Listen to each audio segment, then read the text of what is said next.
पहले तो मैं बता दूं, जो नई पीढ़ी के दर्शक हैं उनके लिए बता दूं, क्योंकि बर्क साहब पुराने आदमी हैं। नई पीढ़ी के बच्चे उनसे शायद उतना परिचित नहीं है, क्योंकि अब तो वो उम्र के चौथे पड़ाव पर हैं, तो कभी कभी बोलते हैं। जब थोड़ी उम्र कम थी तो वो प्रतिदिन बवाल वाली कैटेगरी में थे। प्रतिदिन बवाल, वो सहज नहीं है। एक परिचय और दे दूं, एक दौर में शफीकुर रहमान वर्क साहिब बहन जी की पार्टी के नुमाइंदे थे, कारकुन थे। बहन जी के दरबार से टिकट लाए और पहुंच गए लोकसभा। बहन जी ने जितवा दिया। लोकसभा में 17 स्थान पर वंदे मातरम होता है। वो हुआ तो ये चले गए तनफराक, बोले जी हम इसका बायकाट करते हैं, हम वंदे मातरम में खड़े नहीं हो सकते, ये इस्लाम की तौहीन है। चूंकि इस्लाम में किसी को सलाम मतलब किसी के सामने झुकना मंजूर नहीं है अल्लाह के सामने के अलावा। मुझे याद है तब भी ऐसे ही एक मंच पर रात शाम को मैं अपने शो में था, तो बर्क साहब को भी मैंने जोड़ा था। मैंने बर्क साहब से कहा कि बर्क साहब एक बात दिल पे हाथ रख के बताना, कुरान पाक की को निगाह में रख के बोलना। बोले पूछो अग्निहोत्री साहब, ये किस्सा जरूरी है।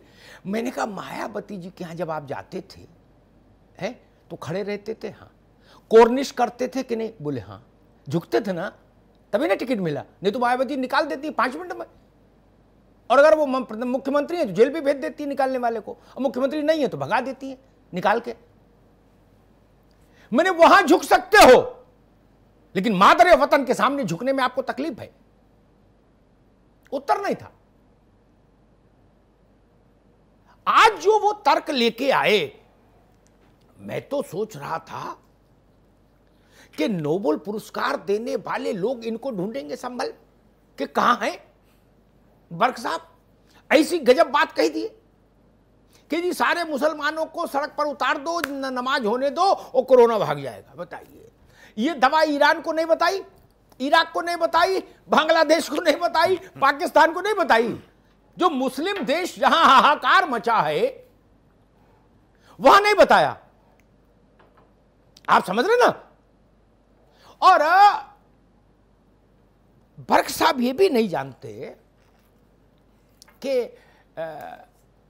इस देश के सबसे प्रतिष्ठित धार्मिक त्योहार बिना किसी विरोध की एक भी नन्ही सी भी आवाज के स्थगित कर दिए गए, जिसमें उतनी बड़ी आबादी हिस्सा लेती है जितनी बड़ी आबादी तो भारत में मुसलमानों की है ही नहीं। उससे ज्यादा बड़ी आबादी तो हिस्सा ले लेती है उनमें। शिवरात्रि हो, जलाभिषेक, कांवड़ की यात्रा हो।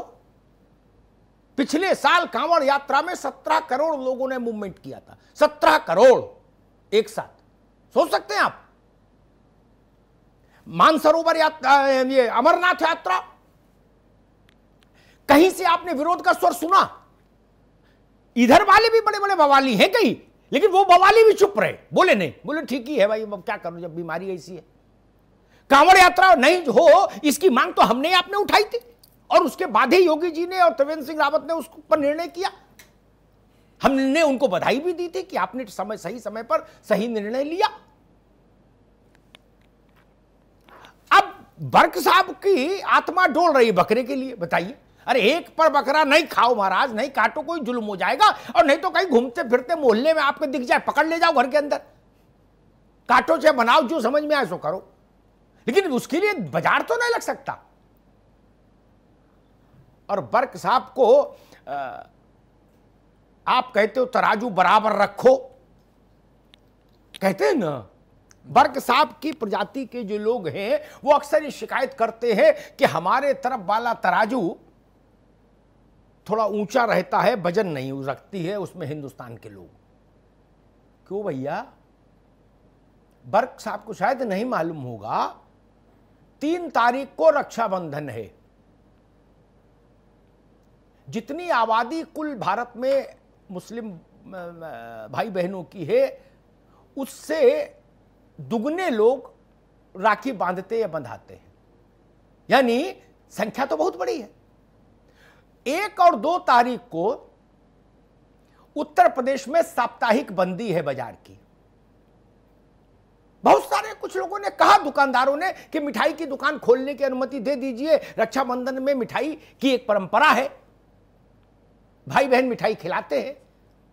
कलेक्टर्स ने कहा ना, चीनी से रक्षाबंधन मनाइए, मिश्री से मनाइए, आपकी मर्जी, दुकान नहीं खुलेगी। क्यों भाई, फिर बकरे की मंडी क्यों सजे?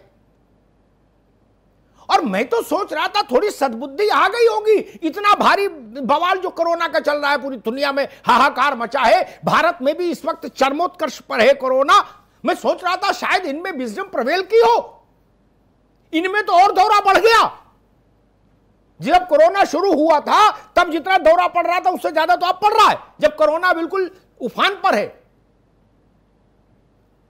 ठीक क्या उत्तर प्रदेश सरकार ने कि एक गाइडलाइन ही जारी कर दी,